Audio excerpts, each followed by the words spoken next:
মাকে কখনো তিনটি কথা বলবেন না। মনে রাখবেন, মা হচ্ছে পৃথিবীর ভিতরে এমন একজন যিনি সব সময় আপনার জন্য কাঁদেন, যিনি সব সময় আপনার কষ্ট বুঝেন।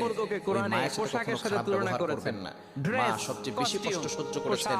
আপনি যে দুনিয়াতে এসেছেন 10 মাস মায়ের পেটে ছিলেন, কত লাথি গুতা মেরেছেন, মা কত লাথি গুতা সহ্য করেছে, আপনাকে কখনো বোঝা মনে করে নাই।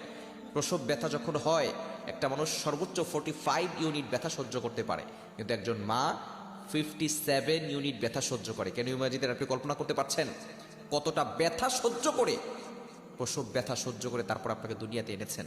ওই মায়ের উসিলে আপনি দুনিয়াতে এসেছেন। সুতরাং মায়ের সাথে খারাপ ব্যবহার করবেন না। আল্লাহ নিজে বলে দিয়েছেন, ওয়াবিল ওয়ালিদাইনি ইহসানা, good behaviour with parents, good dealings with parents, পিতামাতার সাথে ভালো ব্যবহার করো। মাকে কখনো তিনটি কথা বলবেন না। নাম্বার 1, 1 নাম্বার হচ্ছে, মা যদি কোনো কিছু বলে আপনি বলবেন না তুমি কিছুই জানো না। যেই মা আপনাকে শিক্ষা